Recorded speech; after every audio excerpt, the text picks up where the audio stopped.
Everyone, स्वागत है आपका आपके यूट्यूब चैनल सुपर टीच में। दोस्तों, ये जो हमारे कंबाइंड एग्ज़ाम्स की सीरीज चल रही है पेपर फर्स्ट की तैयारी के लिए, जिसमें आप Hindi, English, math, reasoning, science, computer और सामान्य ज्ञान के प्रश्न देखते हैं। तो आज के इस वीडियो में इन सारे विषय के क्वेश्चन जो है हम डिस्कस करने वाले हैं। सारे क्वेश्चन जो हैं PYQ हैं, जिनसे आपकी तैयारी जो होगी अच्छी हो पाएगी ग्रुप्स वाले एग्ज़ाम्स के लिए, चाहे वो ग्रुप 1 सब ग्रुप 1 हो, ग्रुप 1 सब ग्रुप 2 हो, चाहे वो ग्रुप 2 सब ग्रुप 1 हो, या फिर जितने ग्रुप सब ग्रुप वाले एग्ज़ाम्स होते हैं उनके लिए ये वीडियो बहुत ही इंपॉर्टेंट है। तो अंत तक ज़रूर बने रहें। और सबसे पहले हम डिस्कस करेंगे कंप्यूटर के प्रश्न। पहला प्रश्न है कंट्रोल+C शॉर्टकट कुंजी का प्रयोग किस लिए किया जाता है? तो कंट्रोल+C शॉर्टकट कुंजी का यूज़ जो है कॉपी करने के लिए किया जाता है। आंसर होगा ऑप्शन नंबर 3। अगला प्रश्न है, लाइनों का संग्रह जो कई डिवाइस को जोड़ता है वह क्या कहलाता है? ऑप्शन दिए गए हैं बस, पेरिफेरल कनेक्शन वायर, उपर्युक्त दोनों, या फिर इंटरनेट वायर। आंसर हो जाएगा वह कहलाता है बस, ऑप्शन नंबर फर्स्ट। अगला प्रश्न है, निम्नलिखित में से कौन सा ई कॉमर्स के वर्गीकरण में सबसे बड़ा समुदाय है? ठीक, लार्जेस्ट कम्युनिटी है। ऑप्शंस दिए गए हैं business to business, business to consumer, business to government, या फिर गवर्नमेंट टू गवर्नमेंट। तो सबसे बड़ा समुदाय जिस कम्युनिटी का है वो है आपका option number first, business to business.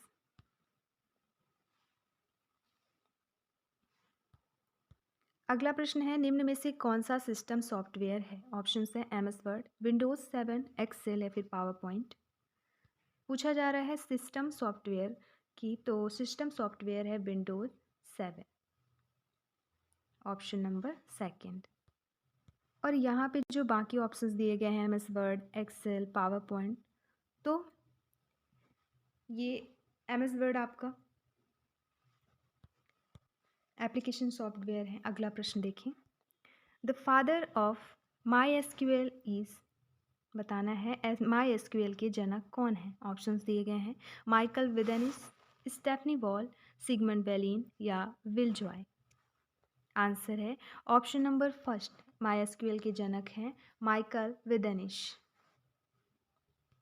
अगला प्रश्न है, USB का पूरा नाम क्या है? ऑप्शंस दिए गए हैं unicoded smart bus, universal smart bus, unicoded serial bus, या फिर यूनिवर्सल सीरियल बस। आंसर होगा option number 4, universal serial bus USB का फुल फॉर्म है।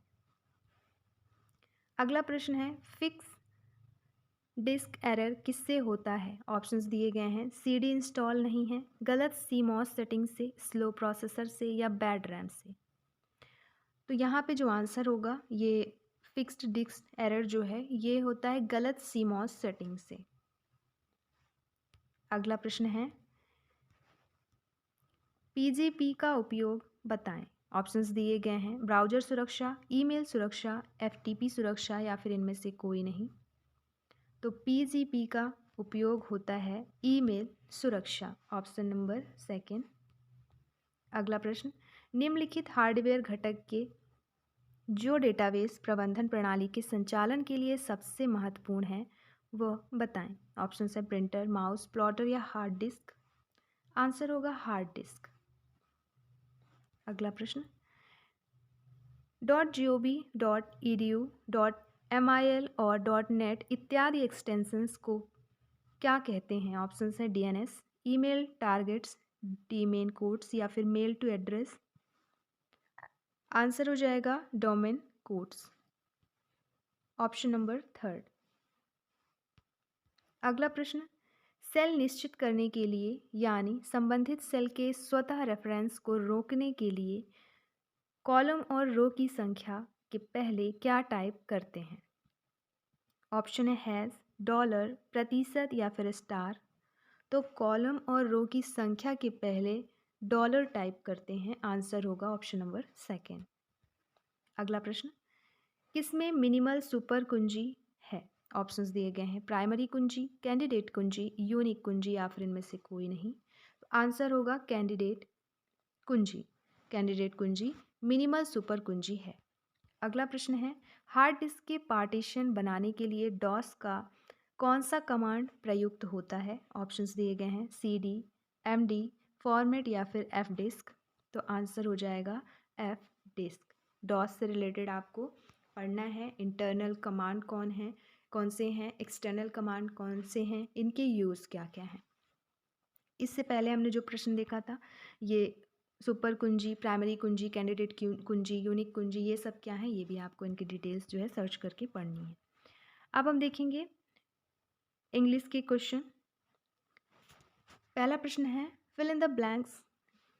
पहले प्रश्न में करना क्या है, fill in the blanks with the word given in the bracket along with the correct prefix out of the given 4 option. Prefix आपको लगाना है इस सेंटेंस में। सेंटेंस दिया गया everyone laugh at Peter for his.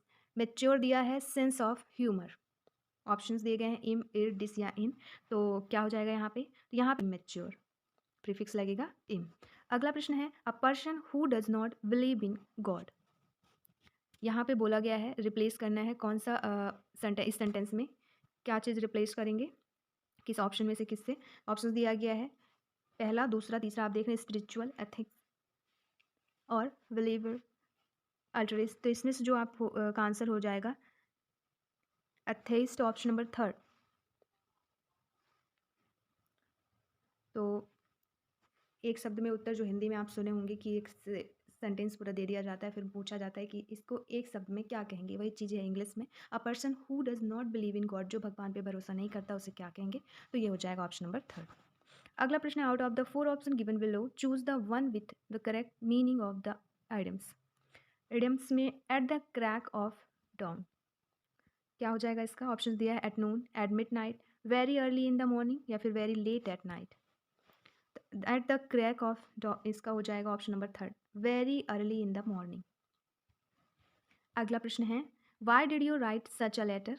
Passive voice में से change करना है।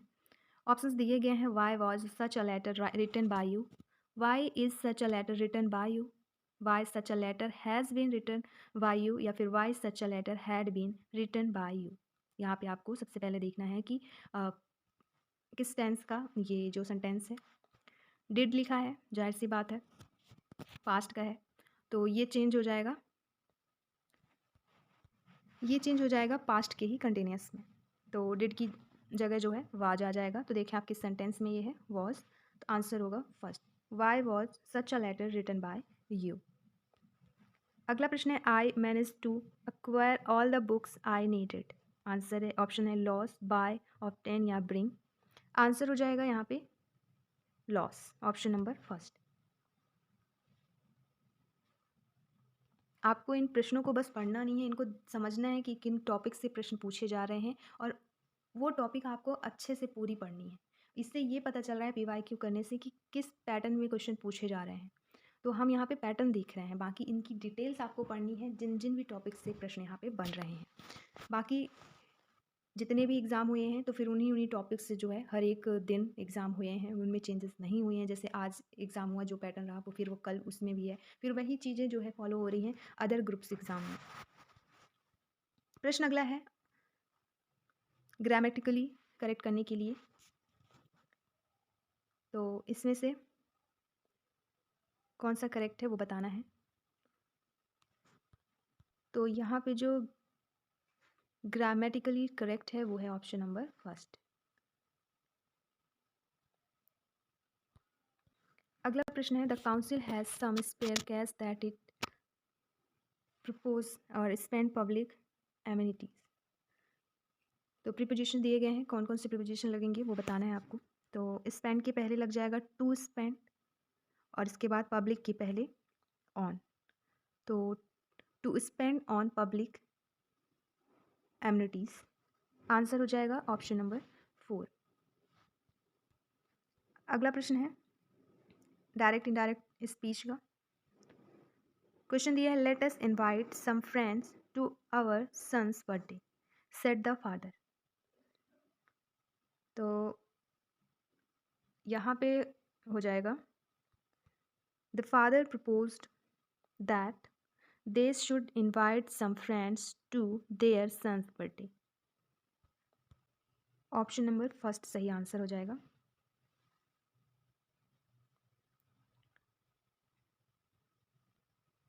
अगला प्रश्न है, James is from republic of Ireland. Republic के पहले क्या लगेगा, कौन सा आर्टिकल बताना है, the, a, an, no articles.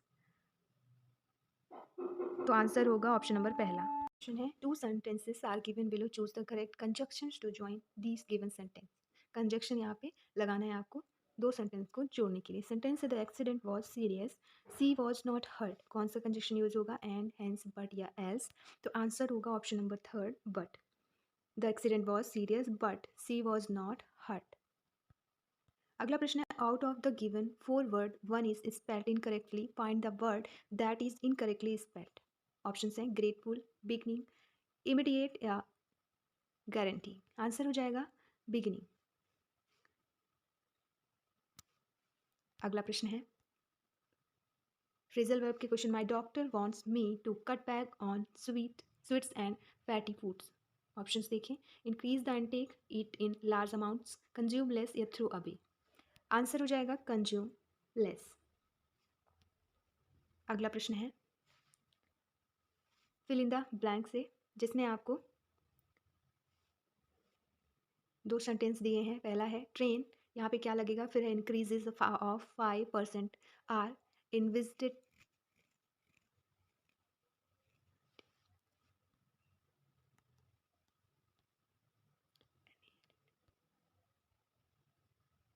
अगला प्रश्न देखेंगे। अगला प्रश्न है, the naval force was annihilated during the attack. Option हैं डिस्ट्रॉयड, सेव्ड, एस्केप्ड या एस्टैब्लिश्ड। आंसर हो जाएगा डिस्ट्रॉयड, ऑप्शन नंबर फर्स्ट। अगला प्रश्न, अब हम जिन प्रश्नों पे डिस्कस करेंगे वो है हिंदी विषय के प्रश्न। ऑप्शंस दिए गए हैं, देख लेंगे आप। क्वेश्चन है, अभिधेयार्थ को महत्व दिया जाता है, इनमें से किस में अभिधेयार्थ को महत्व दिया जाता है। ऑप्शन है मुहावरे, लोकोक्ति, वक्रोक्ति या व्यंग्यकाव्य। आंसर हो जाएगा लोकोक्ति। लोकोक्ति में अभिधेयार्थ को महत्व दिया जाता है। ऑप्शन, अगला प्रश्न है, अब तुम जाओ वाक्य कैसा है। ऑप्शन है इच्छावाचक, विधानवाचक, आज्ञावाचक या फिर संकेतवाचक।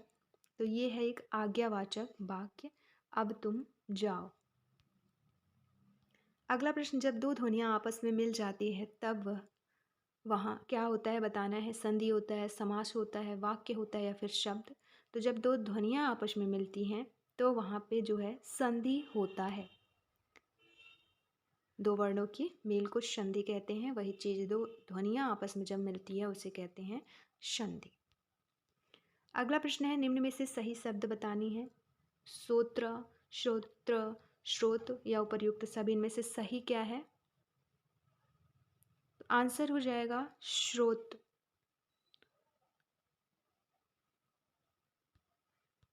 आंसर है ऑप्शन नंबर पहला। अगला प्रश्न है, अधजल गगरी छलकत जाए, लोकोक्ति का तात्पर्य आपको बताना है। ऑप्शन है जल से आधी भरी गगरी छलकती ही है। ऑप्शन बी, अधूरा ज्ञान रखने वाला ज़्यादा दिखावा करता है। थर्ड, प्रदर्शन अधिक, सार की बात कम और आडंबर युक्त व्यक्ति या वस्तु सराहनीय होती है। तो आंसर हो जाएगा अधूरा ज्ञान रखने वाला ज़्यादा दिखावा करता है। अधजल गगरी छलकत जाए इसका अर्थ है। अगला प्रश्न है, राधा का भाई आने वाला है, कैसा वाक्य है बताना है। विधानवाचक, संदेहवाचक, संकेतवाचक या फिर इच्छावाचक। आंसर हो जाएगा विधानवाचक। राधा का भाई आने वाला है, ये है वाक्य विधानवाचक का। अगला प्रश्न है, निम्नांकित में से सही वाक्य बताएं। ऑप्शंस, पहला पढ़िए, ईश्वर के अनेकों नाम हैं। दूसरा, आपका भवदीय। तीसरा, ग्राहक लापरवाह हो जाती है। या फिर चौथा, आप इस पर विचार करें। तो आंसर होगा इनमें से जो सही वाक्य है वो है ऑप्शन चौथा, आप इस पर विचार करें। अगला प्रश्न है, भवदीय शब्द में प्रत्यय कौन सा है। ऑप्शन है या, ईय या फिर देय। तो भवदीय शब्द में जो प्रत्यय लगा है वो है ईय प्रत्यय, अर्थात ऑप्शन थर्ड। नेक्स्ट, अगला प्रश्न है, मुहावरा भाषा किस भाषा का शब्द है? ऑप्शन है अरबी, फारसी, हिंदी या फिर देशज। तो मुहावरा है अरबी भाषा का शब्द, ऑप्शन नंबर पहला। अगला प्रश्न है, निम्नांकित में से सही वाक्य बताएं। पहला वाक्य दिया है, प्रेमचंद ने गोदान नामक ग्रंथ की रचना की। दूसरा, प्रेमचंद्र ने गोदान नामक ग्रंथ को बनाया। तीसरा, प्रेमचंद्र ने गोदान नामक ग्रंथ का निर्माण किया। या फिर चौथा, प्रेमचंद्र ने गोदान नामक ग्रंथ की सृष्टि की। तो यहाँ पे जो आंसर हो जाएगा ऑप्शन नंबर पहला सही होगा, प्रेमचंद्र ने गोदान नामक ग्रंथ की रचना की। अगला प्रश्न है, संकेतवाचक वाक्य से क्या होता है? इसमें संकेतवाचक वाक्य बताना है आपको। ऑप्शन एक एक करके पढ़ेंगे। किसी क्रिया के करने या होने की सामान्य सूचना मिलती है संकेतवाचक में। या फिर दूसरा ऑप्शन देखें, एक क्रिया के दूसरी क्रिया पर निर्भर होने का बोध होता है। तीसरे देखें, आश्चर्य, शोक, घृणा, प्रेम, हर्ष आदि के भाव प्रकट होते हैं। या फिर इच्छा, शुभ भावना या आशीर्वाद का भाव लक्षित होता है। आंसर होगा इसमें एक क्रिया के दूसरी क्रिया पर निर्भर होने का बोध होता है संकेतवाचक वाक्य में। अगला प्रश्न, निम्न उक्त में कौन सा वाक्य गलत है? ऑप्शन है ए, अध्यक्ष महोदय मुस्कुराने लगे। दूसरा, ईश्वर आपका भला करे। तीसरा, वह ग्रंथ हिंदी लिपि में है। या चौथा, ओह तुम कल जाओगे। तो इसमें से जो गलत है वो है वह ग्रंथ हिंदी लिपि में है।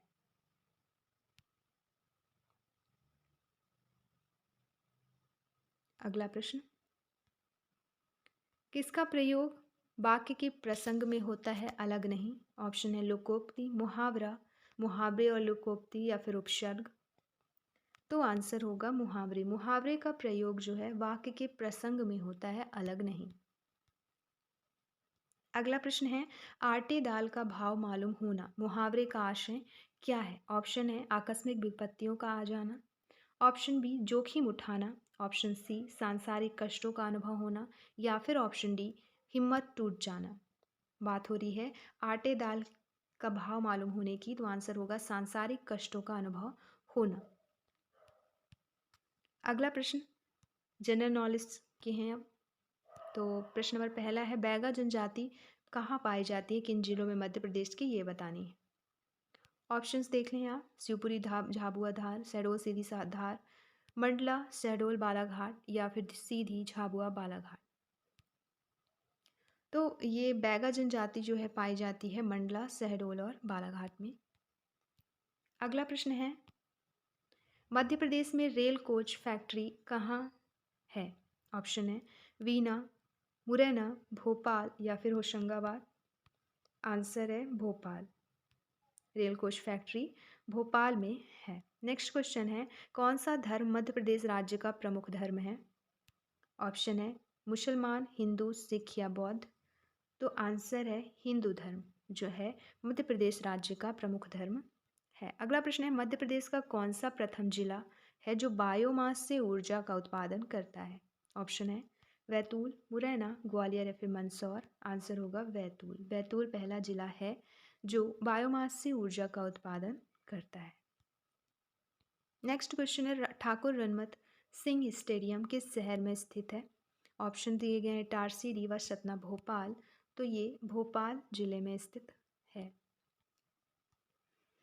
अगला प्रश्न है, मध्य प्रदेश सरकार द्वारा लोक वानिकी कार्यक्रम कब शुरू की गई थी? ऑप्शन है 1998, 1999, 1997 या फिर 1992। तो लोक वानिकी कार्यक्रम जो शुरू की गई थी 1999 में शुरू की गई थी। अगला प्रश्न है, अनुसूचित जाति की साक्षरता दर बताएं। ऑप्शंस देखें, 85%, 75%, 60% या फिर 66.16%। तो आंसर होगा ऑप्शन नंबर 4। अनुसूचित जाति की साक्षरता दर है 66.16। अगला प्रश्न है, कपिलधारा जलप्रपात किस नदी पर स्थित है? ऑप्शन दिए गए हैं नर्मदा, सोन, ताप्ती या फिर शिप्रा। तो आंसर हो जाएगा नर्मदा। कपिलधारा जलप्रपात नर्मदा नदी पे स्थित है। अगला प्रश्न है, भोपाल गैस त्रासदी के दौरान जारी गैस था। ऑप्शन दिए गए हैं methyl isocyanate, ethyl isocyanate, methyl isocyanate या फिर मिथाइल आइसोथाइसाइनेट या फिर इथाइल आइसोसाइनेट। तो आंसर हो जाएगा option number third methyl isocyanate. Option number third यहाँ पे आंसर इसका होगा।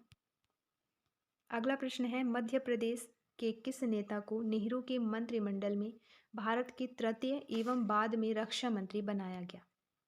ऑप्शन है प्रकाश चंद्र सेठी, रविशंकर शुक्ल, कैलाश नाथ काटजू या फिर द्वारका नाथ मिश्रा। आंसर है कैलाश नाथ काटजू। अगला प्रश्न है मध्य प्रदेश राज्य स्थापना दिवस कब मनाया जाता है? ऑप्शन है 1 नवंबर, 1 जून, 23 सितंबर या फिर 31 दिसंबर। तो मध्य प्रदेश स्थापना दिवस मनाया जाता है 1 नवंबर को। अगला प्रश्न है महेश्वर किस लिए प्रसिद्ध है? ऑप्शन है साड़ी उद्योग के लिए, अहिल्या घाट के लिए, महामृत्युंजय रथ यात्रा के लिए या फिर सभी। तो आंसर होगा उपयुक्त सभी के लिए प्रसिद्ध है महेश्वर। अगला प्रश्न है कौन सा फूल मध्य प्रदेश के राज्य फूल के रूप में प्रसिद्ध है? ऑप्शन ए गुलाब, बी सफ़ेद लिली, गेंदा या फिर कमल। तो आंसर होगा सफ़ेद लिली जो है मध्य प्रदेश के राज्य फूल के रूप में प्रसिद्ध है। अगला प्रश्न है चंडी देवी मेला कहाँ लगता है?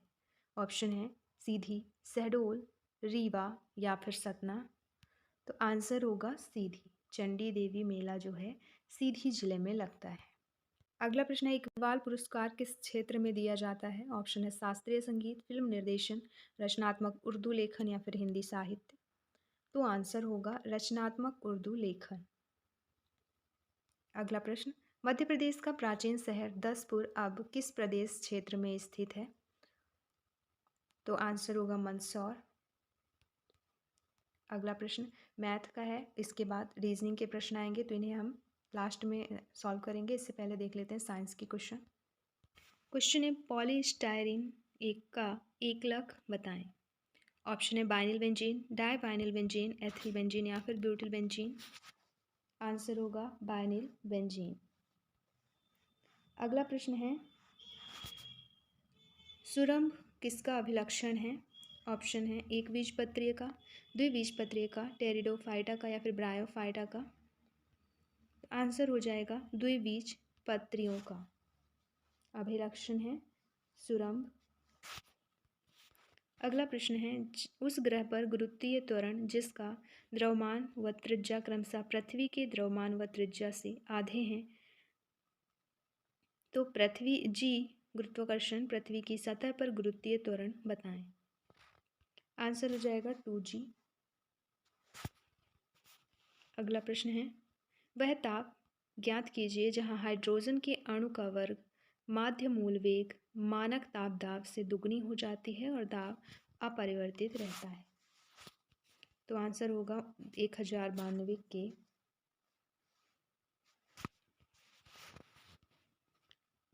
अगला प्रश्न एक परमाणु में कितने इलेक्ट्रॉनों के लिए क्वांटम संख्याओं के मान n=3, i=2, m=+2, s=+1/2 है। तो आंसर होगा 1 इसका। Option number 4। अगला प्रश्न है बर्फ में H बंधों की लंबाई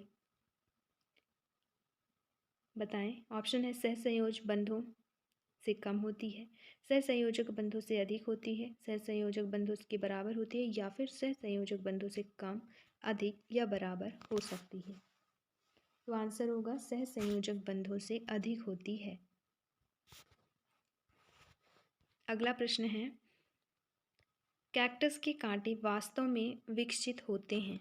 ऑप्शन है तना, पत्ते, कली या जड़ में। तो आंसर होगा पत्ते में। अगला प्रश्न एक पदार्थ का 1 ग्राम तुल्यांक निम्न में उपस्थित होता है।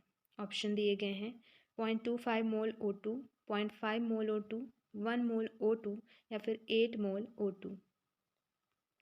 आंसर होगा 0.25 मोल O2 ऑप्शन नंबर पहला। अगला प्रश्न है निम्न में से किस पर समानांतर पट्ट संधारित्र की धारिता निर्भर नहीं करती? ऑप्शन है दोनों प्लेटों के मध्य की दूरी पर, बी प्लेटों के क्षेत्रफल पर, सी प्लेटों के मध्य के माध्यम पर, या फिर प्लेटों की धातु पर। तो आंसर होगा प्लेटों की धातु पर निर्भर नहीं करती। प्रश्न है अगला, ग्राही तरंगों पर एक आवृत्ति श्रव्य तरंग का अध्यारोपण कहलाता है। ऑप्शन है संचरण, अभिग्राही, मॉड्यूलन या फिर संसूचक। तो ये कहलाता है मॉड्यूलन। अगला प्रश्न, रेनिन कार्य करता है। ऑप्शन देखें, पहला ऑप्शन है 7.2 से 8.2 pH पर दूध के कैसिन को कैल्शियम पैराकैसिनेट में बदलना। सेकंड, आमाशय में प्रोटीन पर। थर्ड, अंत में वसा पर, आंत में वसा पर। फिर 1 से 3 pH पर कैसिन के कैल्शियम पैराकैसिनेट में बदलना। तो आंसर हो जाएगा यही फोर्थ नंबर, 1 से 3 pH पर कैसिन को कैल्शियम पैराकैसिनेट में बदलना। अगला प्रश्न है, यदि दो सदिश, क्वेश्चन आप देखें, इस प्रश्न का आंसर हो जाएगा लंबवत।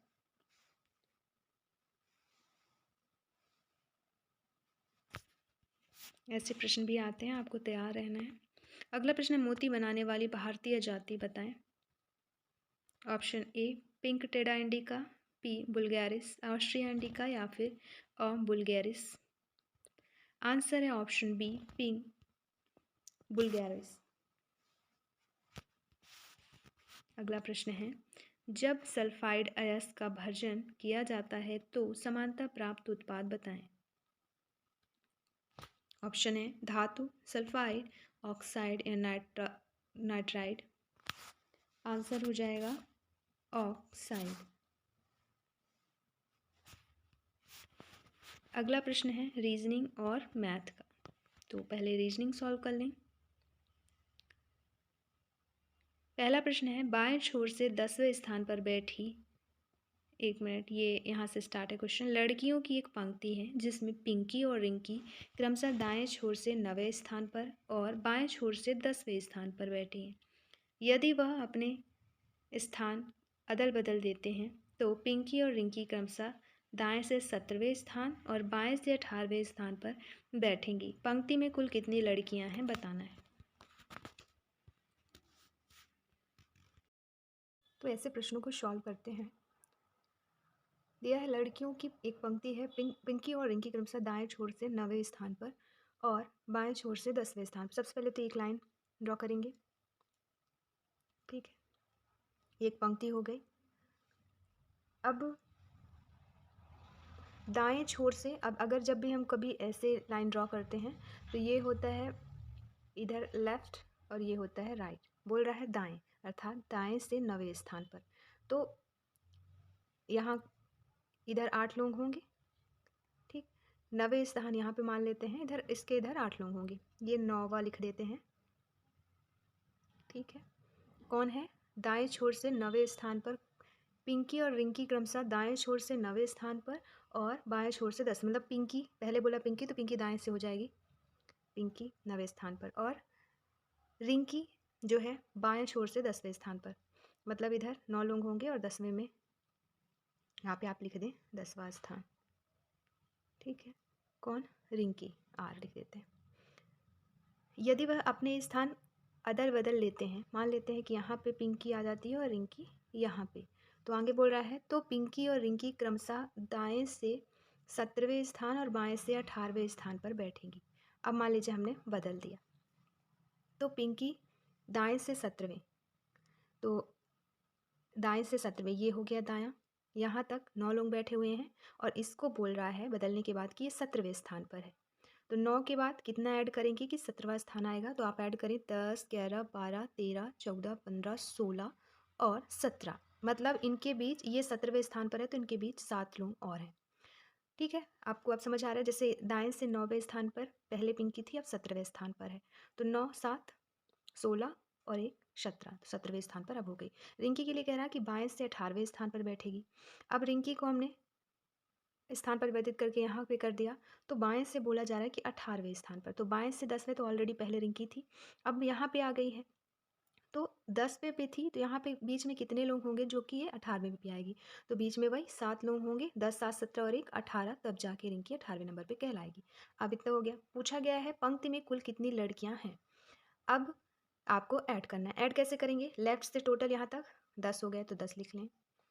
यहाँ से यहाँ तक बीच में 7 ही है, 7 लिख लें।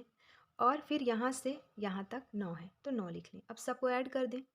9 और 7 16 की 6 हाथ आई 1 और 1 और 1 2, कितने हो गया? 26 लड़कियाँ। तो आंसर हो जाएगा 26, इसका सही आंसर ऑप्शन नंबर सेकंड। ऐसे हल करेंगे इन प्रश्नों को, पंक्ति वाले प्रश्नों को। नेक्स्ट क्वेश्चन है, निम्नलिखित बेन आरेख का अध्ययन करें और दिए गए प्रश्न का उत्तर दें। बेन आरेख में जैसे वृत्त, त्रिभुज, आयत दिया गया है। कौन सा अंक तीनों ज्यामितीय आरेख को उभयनिष्ठ है, मतलब ऐसा कौन सा अंक है जिसमें तीनों गोले, त्रिभुज और सारी चीज़ें बनी हुई है। ठीक है, 3 अगर देखें तो इसमें सिर्फ गोला बना है, 1 में गोला और त्रिभुज बस बना है। आप देख पा रहे होंगे 6 में गोला और ये चतुर्भुज बस बना है। यहाँ पे सिर्फ 2 ऐसा है अंक जिसमें जो कि गोले के अंदर भी है, त्रिभुज के अंदर भी है और चतुर्भुज के अंदर भी है। तो आंसर हो जाएगा ऑप्शन नंबर सेकेंड 2। अगला प्रश्न है, राजू की ओर इशारा करते हुए आयशा ने कहा वह मेरी माँ के भाई की पत्नी का पुत्र है। राजू आयशा से कैसे संबंधित है? रिलेशन वाले क्वेश्चन है, बताना है इसका आंसर। कैसे हल करते हैं चलिए देखते हैं। राजू की ओर इशारा करते हुए, मान लेते हैं ये राजू, इसकी ओर इशारा करते हुए कौन? आयशा कह रही है, ये हो गई आयशा ने कहा वह जो है, मतलब ये राजू जो है मेरी माँ की, मतलब आयशा बोल रही कि मेरी माँ, मतलब आयशा की माँ, आयशा की माँ, ठीक है, के भाई, तो आयशा की माँ के भाई मतलब आयशा का मामा, की पत्नी मतलब मामी, का पुत्र मतलब मामी का लड़का, भाई मतलब मेरा भाई। तो राजू आयशा से कैसे संबंधित है? अब बताना है कि ये जो राजू है आयशा से कैसे संबंधित है। तो अभी हमने देखा कि माँ के भाई अर्थात मामा, मामा की पत्नी लिखा है आगे, तो मामी, मामी का लड़का मतलब भाई, ममेरा भाई। तो आंसर क्या हो जाएगा? ममेरा भाई, ऑप्शन नंबर थर्ड। राजू को पूछा है कि आयशा से कैसे संबंधित है, तो राजू का बताना है कि वो ममेरा भाई। यहीं अगर पूछता पूछता कि आयशा राजू से कैसे संबंधित है, तो आपको यहाँ पे आयशा का बताना होता कि फुफेरी बहन। अगला प्रश्न है, एक वृत्त दिया गया है, वृत्त के चारों ओर केंद्र की ओर मुख करके बैठे हुए हैं कौन कौन? P Q R S T U V W, total कितने? 8 लोग। तो ऐसे प्रश्न को कैसे हल करते हैं ये देखेंगे। सबसे पहले आप एक वृत्त बना लें, कितने लोग बैठे हैं, और उसमें ये भी देखना है कि क्या केंद्र की ओर लिखा है या फिर बाहर की ओर। यहाँ पे लिखा है केंद्र की ओर, मतलब केंद्रीय हो गया इस वृत्त का। तो इधर की ओर मुख करके बैठे हैं कितने लोग? 8 लोग, 1 2 3 4 5 6 7 और 8। केंद्र की ओर मुख करके बैठे हुए हैं, इसका मतलब ये हुआ कि जब इनका फेस केंद्र की ओर है तो इनका राइट इधर हो जाएगा, लेफ्ट इधर हो जाएगा, इनका राइट इधर, लेफ्ट इधर, राइट इधर, लेफ्ट इधर, राइट इधर, लेफ्ट इधर, ऐसा। ठीक है, अब चलिए क्वेश्चन करते हैं सॉल्व। 1 2 3 4 5 6 7 8। ठीक है, क्वेश्चन बोल रहा है टी पी के बाएं से दूसरे स्थान पर बैठा है। टी बैठा है पी के बाएं से, मान लेते हैं पी यहाँ पे है, कहीं पे आप रख लें। पी यहाँ पे है, इसके बाएं, इसका दायां इधर होगा, बायां इधर होगा, तो बाएं से दूसरे स्थान पर टी बैठा है। तो यहाँ पे 1, यहाँ पे 2, मतलब यहाँ पे बैठा है। ये दूसरा स्थान हुआ पी के दूसरे स्थान पर बाएं। आगे लिखा है और भी के दाएं तीसरे स्थान पर है। तो टी जो है पी के बाएं दूसरे स्थान पर और भी के दाएं तीसरे स्थान पर, तो मतलब भी इधर कहीं होगा जिसके तीसरे स्थान पर टी है। तो 1 2 3, तो यहाँ पे भी होगा, तो 1 2 3 पे टी कहलाएगा। आगे लिखा है एस डब्ल्यू के दाएं से दूसरे स्थान पर है। अब एस डब्ल्यू के दाएं से दूसरे स्थान पर है, एस डब्ल्यू यहाँ पे अभी कुछ हमें नहीं मिला है, तो इसका जो है रिलेशन कंफर्म नहीं कर सकते, लेकिन फिर भी हो सकता है कि आगे देख लेते हैं। जो टी के निकटतम दाएं है, तो ये यहाँ से अब क्लियर हो जाएगा कि एस जो है डब्ल्यू के दाएं दूसरे स्थान पर है, जो टी के निकटतम दाएं है। टी के निकटतम दाएं कहाँ? ये है स्थान होगा किसका? डब्ल्यू का। और डब्ल्यू के दाएं दूसरे स्थान पर कौन है? एस, तो यहाँ पे आ जाएगा एस। सॉरी ये एस आएगा आपका, दाएं साइड बोला है तो यहाँ पे। आगे जो ये हो गया क्यू, और जो क्यू है यू के दाएं तीसरे स्थान पर है। अब हमें क्यू को ऐसी जगह रखना है जो कि यू के दाएं तीसरे स्थान पर फिट बैठे, ठीक है। तो अगर हम क्यू को यहाँ पे रखते हैं और यू को यहाँ कहीं पे, तो ये इसका बायां कहलाएगा। तो जाहिर सी बात है क्यू यहाँ पे नहीं आएगा, क्यू आएगा इधर कहीं पे, और यू आ जाएगा यहाँ पे। अब इसके तीसरे स्थान पर होना चाहिए 1 2 3, तो यहाँ पे आ गया तीसरे स्थान पर क्यू। अभी एक जगह खाली है और उसमें हमको देखना है कि कौन इनमें से जो नाम दिए गए हैं P Q R S T U V W, इनमें से कौन सा नहीं है वो आप यहाँ पे लिख देंगे। तो देखिए इसमें से कौन सा नहीं है, पी है, क्यू है, आर नहीं है, तो आपको आर यहाँ पे लिख देना है। अब ये बन गया हमारा पूरा कंप्लीट, ये जो क्वेश्चन कह रहा था वो। अब आगे जो क्वेश्चन पूछेगा, क्वेश्चन पूछा गया पी के दाएं से दूसरे स्थान पर कौन है। ये है पी, इसके दाएं से दूसरे स्थान पर पूछा है कौन है, तो दाएं से पहला एस और दूसरा यू, तो आंसर हो जाएगा पी के दाएं से दूसरे स्थान पर है यू, तो आंसर होगा ऑप्शन नंबर 3 यू। ऐसे इसे हल करते हैं ऐसे प्रश्न को, सिटिंग अरेंजमेंट वृत्त वाले प्रश्न कहलाते हैं। अगला प्रश्न है दर्पण 150 मीटर पूर्व की ओर चलता है, दिशा और दूरी वाले प्रश्न हैं। अब देखते हैं इनको। बोला जा रहा है दर्पण 150 मीटर पूर्व की ओर, ईस्ट वेस्ट नॉर्थ साउथ का कॉन्सेप्ट आपको क्लियर है। इधर होता है ईस्ट, इधर वेस्ट, ऊपर साइड नॉर्थ और इधर साउथ, ठीक है। और इसमें से लेफ्ट राइट का, तो ये हो गया लेफ्ट, ये सॉरी ये हो गया लेफ्ट और ये राइट। जैसे इनका अब देखिए प्रश्न कह रहा है दर्पण 150 मीटर पूर्व की ओर चलता है, मान लेते हैं वो लाइन 150 वाली इतनी लंबी है। कौन? दर्पण। कितने मीटर? 150। और वह दाएं मुड़ता है 130 मीटर चलता है। अब यहाँ से इसका इधर ये होगा लेफ्ट, इधर राइट, तो राइट बोल रहा है कि 130 मीटर चलता है। जब ये लाइन 150 की इतनी लंबी है तो 130 की इससे थोड़ी सी छोटी होगी, तो 130 कर देते हैं, 130 मीटर चलता है। अब वह प्रारंभिक बिंदु से किस दिशा में बताना है। प्रारंभिक बिंदु कौन सी है? ये, क्योंकि यहाँ से चलना स्टार्ट किया था और अब कहाँ पे है? यहाँ पे। तो यहाँ से पूछा है कि प्रारंभिक बिंदु से किस दिशा में बतानी है, तो यहाँ से आपको यहाँ पे बनाना होगा प्लस का निशान, है सॉल्व करने का तरीका है। अगर यहाँ से पूछा होता कि अब वह किस दिशा में है उधर, तो यहाँ से यहाँ पे बनाना होता, लेकिन पूछ रहा है प्रारंभिक बिंदु से, अब वो किस दिशा में है, प्लस बना दिए।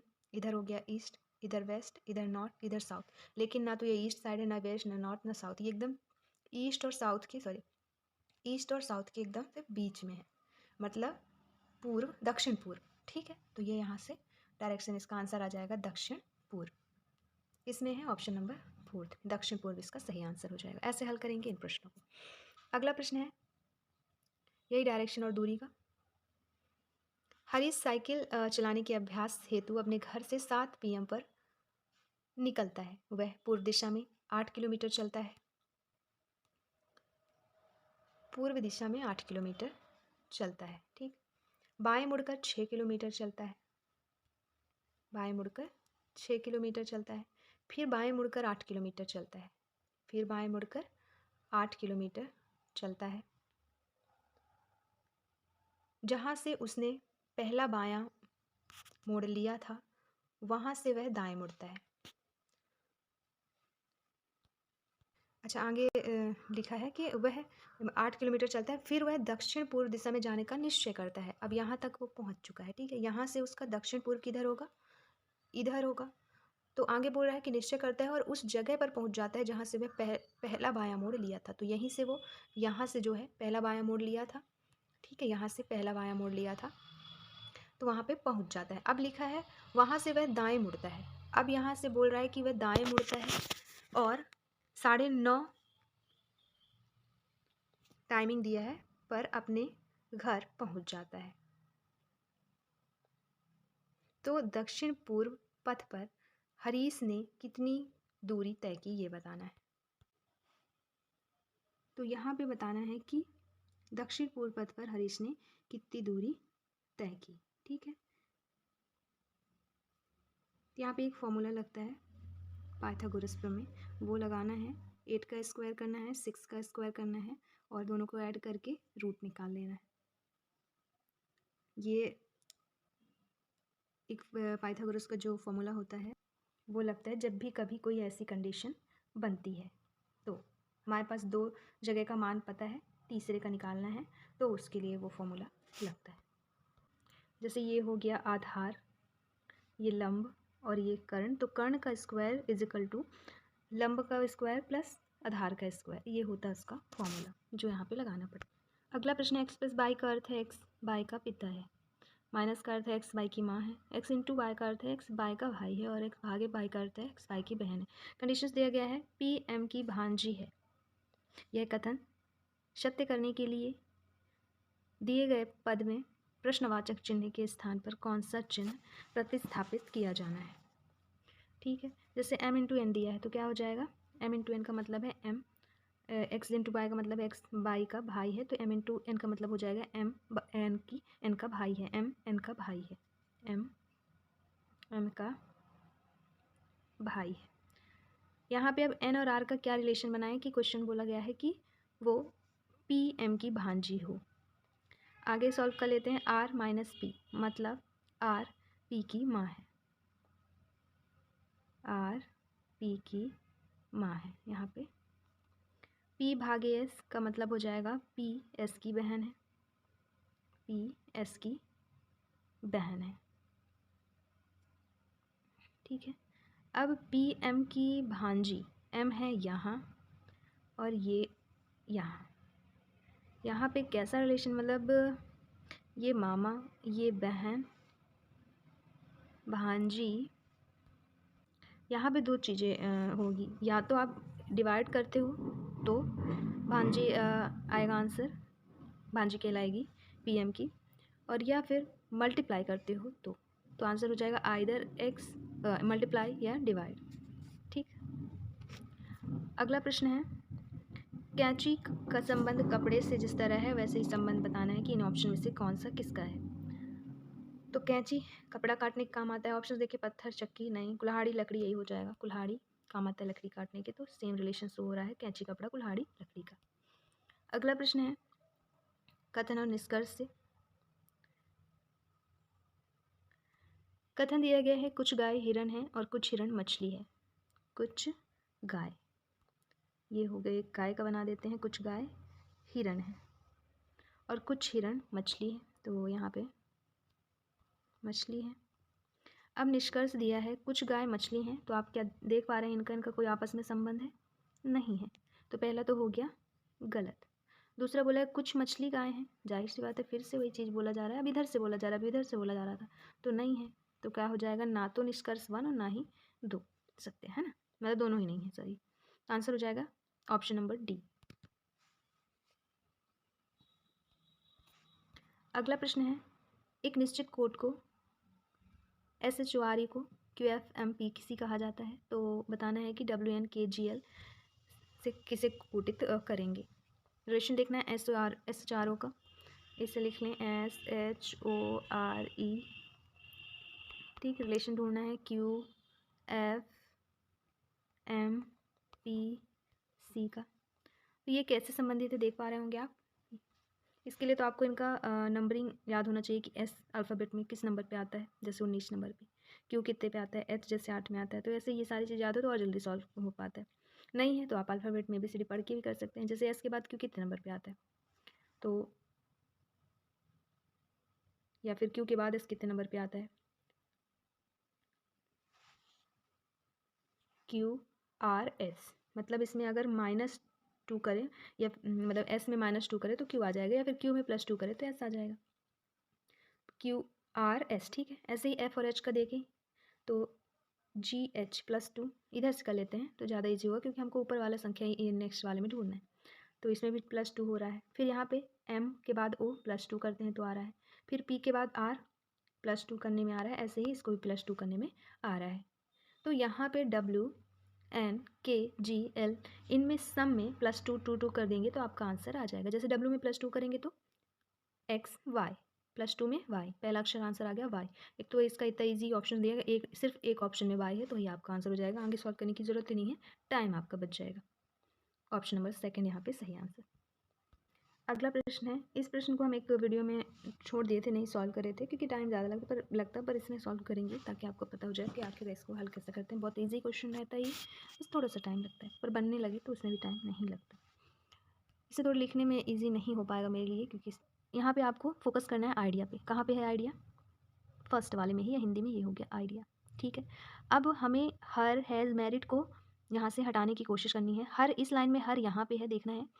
जैसे हर इस लाइन पे यहाँ पे है, तो अब देखना है और किस लाइन पे है, तो इनको छोड़ देना है सेकंड वाली लाइनों को। फिर ये merit list has been displayed को देखना है हर है क्या, नहीं है।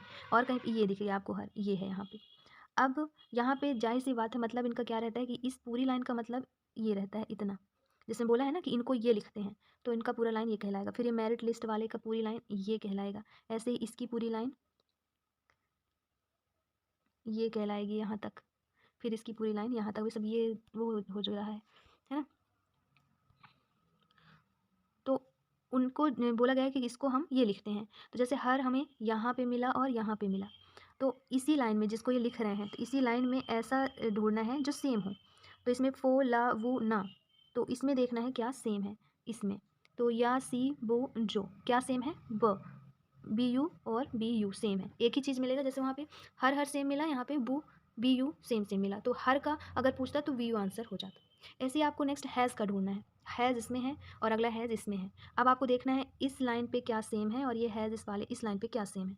तो यहाँ पे क्या है, फॉर ला, ये तो हो गया उसका हर का, तो इसको हटा दें। अगला देखें ना, तो जो के ला सी ना, ना और ना सेम है, मतलब हैज़ का हो जाएगा ना और क्या ना। ठीक, ये दोनों हो गए। अब अगला है मैरिड। एक तो मैरिड यहाँ पे है और एक यहाँ पे, तो फिर इसमें और इसमें देखना है कि अभी क्या सेम है, तो जो है वो जाएगा। फिर इस लाइन में जो भी बचेगा वो हो जाएगा आंसर किसका, आइडिया का। तो आंसर है फो बचेगा इनमें से, तो आंसर होगा ऑप्शन नंबर पहला। लिख के बताया गया है, निर्देश यदि प्लस है इंटू माइनस है प्लस, तो आप लिखते जाएं 15 + 5, तो प्लस को बोला गया है इंटू, मतलब हमको इंटू लिखना है। फिर 5/3, भागे को क्या बोला गया है, माइनस, तो यहाँ पे -3 लिखना है। फिर 3 + 1, तो प्लस को क्या बोला गया है, इंटू। ठीक है, अब 1 इंटू 1, 1 - 1, माइनस को क्या बोला गया है, प्लस। इसे हल कर दें। सबसे पहले मल्टीप्लाई वाले हल करने होंगे। 45, 3 × 1 = 3, माइनस प्लस 1। हमने यहाँ पे मिस्टेक करी क्योंकि इंटू दिया, हमने इंटू ही लिख दिया। हमको लिखना था इंटू को क्या बोलते हैं। इंटू को बोला गया है भागे, डिवाइड, तो यहाँ पे डिवाइड करना है। 5 में 15 डिवाइड करना है तो 3 आ जाएगा यहाँ पे। ठीक, -3। अब जो है बाकी तो सब सही है। ठीक है, अब 3 में 3 कैंसिल हो जाएगा, माइनस में 0 आएगा, +1 1 इसका जो होगा आंसर आ जाएगा, ऑप्शन नंबर 1।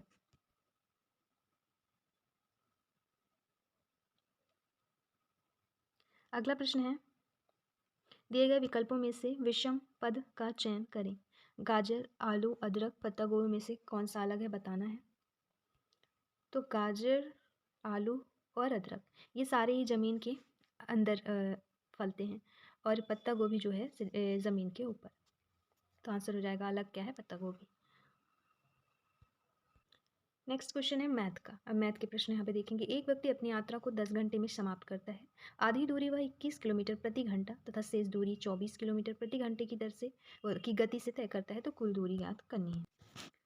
तो कुल दूरी ज्ञात करने के लिए बोल रहा है, तो होता क्या है फॉर्मूला, चाल बराबर दूरी बटे समय। लेकिन यहाँ पूछा जा रहा है दूरी, तो हम करेंगे दूरी बराबर, जब चाल बराबर दूरी बटे समय हो जाता है, चाल बराबर, एक मिनट, चाल बराबर दूरी बटे समय होता है, तो दूरी बराबर क्या हो जाएगा, ये आपस में मल्टीप्लाई हो जाएंगे, तो 4 × समय हो जाएगा। ठीक है,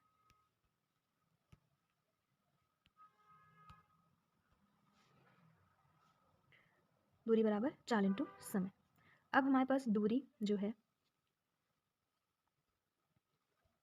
x मान लेते हैं और समय दिया गया है टोटल 10 घंटे।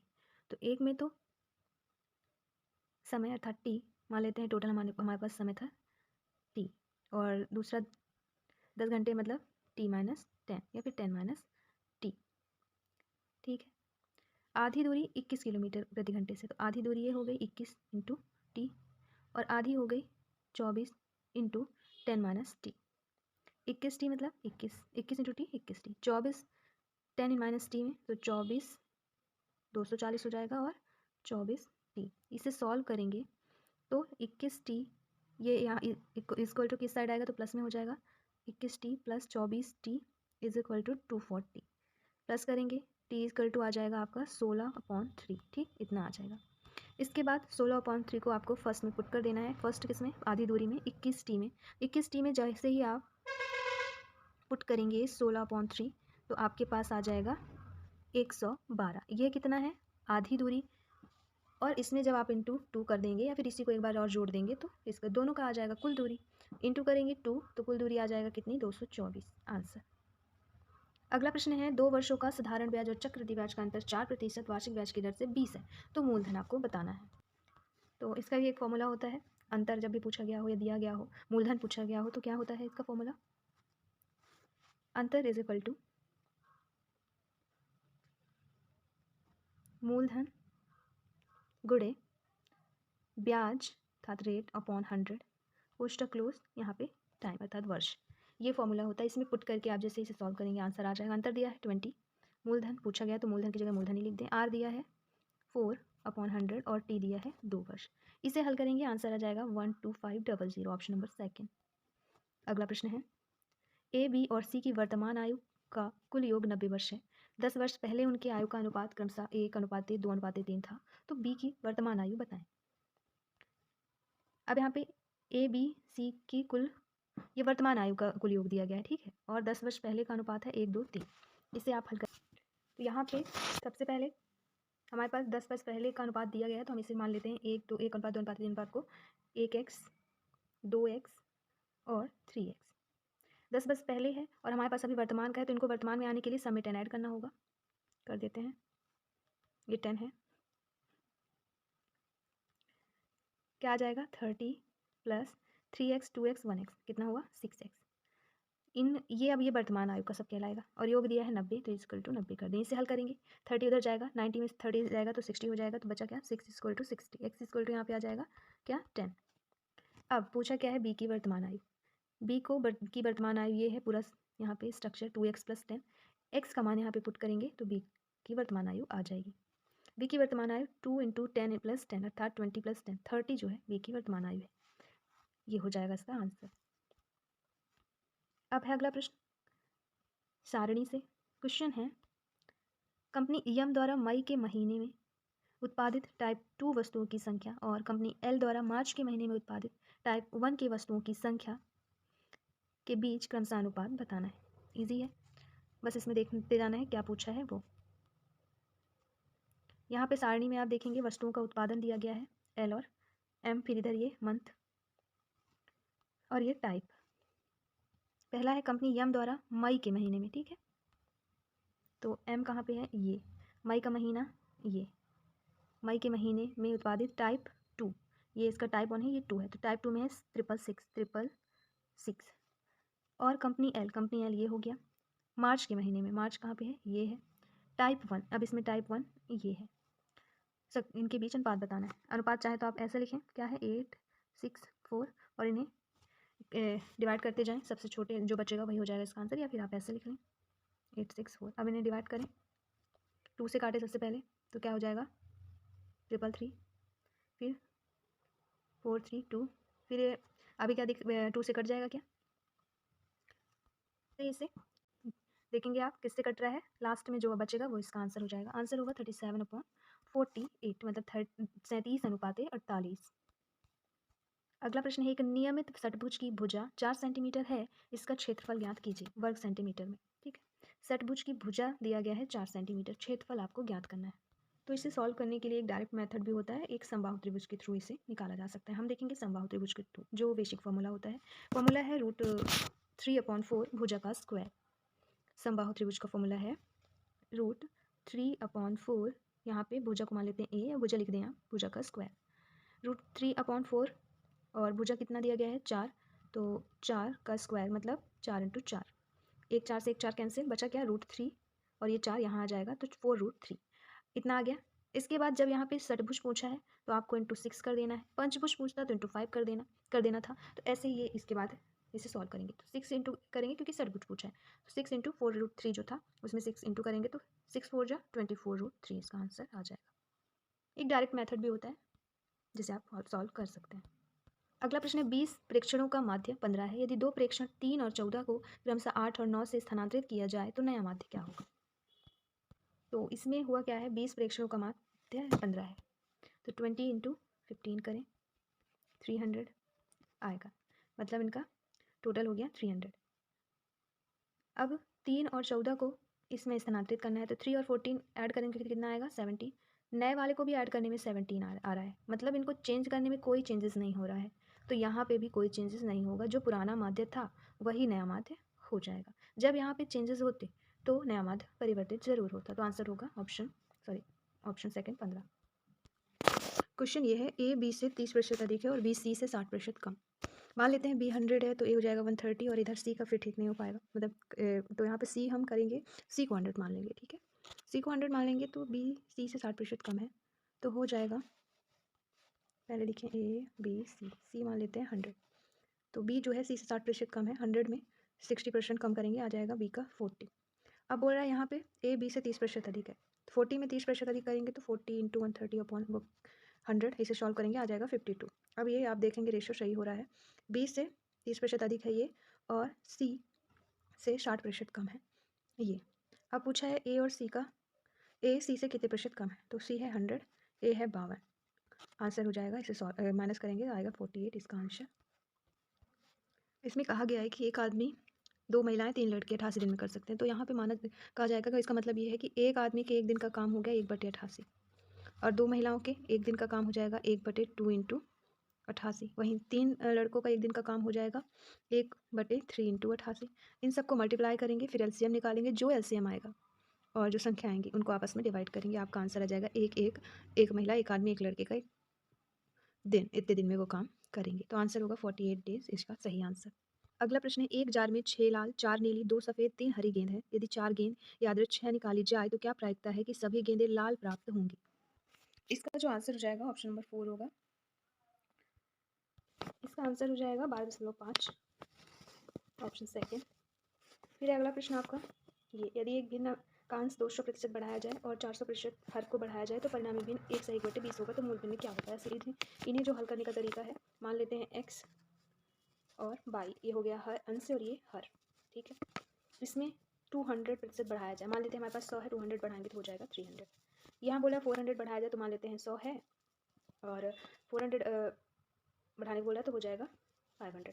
बराबर क्या होता है? परिणामी भिन्न 1 सही 20 1/20, तो इसको जब हल करेंगे 20 का 1 में मल्टीप्लाई हो जाएगा और ऊपर जो रहता है उससे प्लस होता है, तो क्या हो जाएगा 21 × 20 और प्लस 1 है तो 21, तो हो जाएगा 21 और अपॉन 20 है तो 20। इसे हल कर देंगे x upon y is equal to 21/20 उस पार है तो 21/20 लिख देंगे। जो इधर नीचे है तो इक्वल टू किस पार जाएगा, तो ऊपर चला जाएगा, अर्थात ऊपर 500 आ जाएगा और ऊपर की 300 है तो नीचे 300 आ जाएगा। 0 0 कैंसिल, 5/3 बचा और ये 3 इनको कट करेंगे, 5 को 20, 3 से 21 जाएगा 7, 7/4 आ गया। अब इसे इस फॉर्म में लिखना है, 7 को डिवाइड करेंगे इससे 4 से, 4 एक मिनट 4 से जाएगा एक बार में 4 आ जाएगा, बचेगा क्या 3।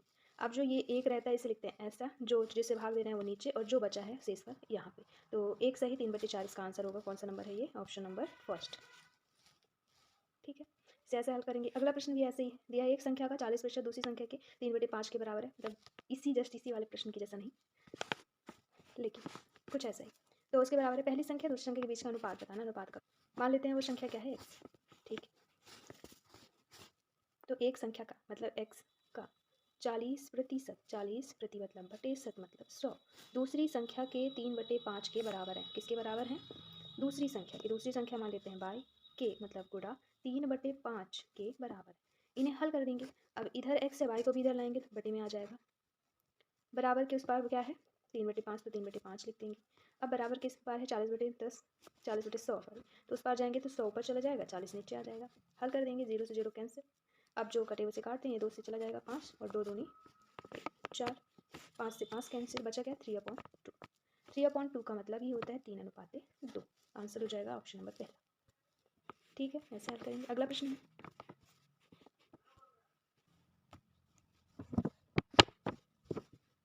मतलब जाने का उसका जो चाल है 40 किलोमीटर प्रति घंटा है, आते टाइम 50% बढ़ा देता है, मतलब 40 में इधर जा रहा है, उसमें 50% बढ़ा दे रहा है, 150 हो जाएगा अपॉन 100। 0 0 कैंसिल, 15 चौको 60 हो जाएगा, मतलब वो जा 40 किलोमीटर प्रति घंटे से रहा है, आ 60 किलोमीटर प्रति घंटे से रहा है। औसत चाल निकालने के लिए एक फॉर्मूला होता है 2 जाने का जो भी है मान लेते हैं ए और आने का इंटू अपॉन ए प्लस बी। यहाँ पे पुट कर दें, ए को मान लें 20, बी को मान लें 60। अब इसे कैसे हल कर दें, तो 2 इंटू 40 इंटू 60 अपॉन 40 प्लस 60 हल कर देंगे, 48 आंसर आ जाएगा इसका। ये दोनों जोड़ेंगे तो हो जाएगा 100, 0 0 कैंसिल, 4 दूनी 8, 6 48, 48 आंसर।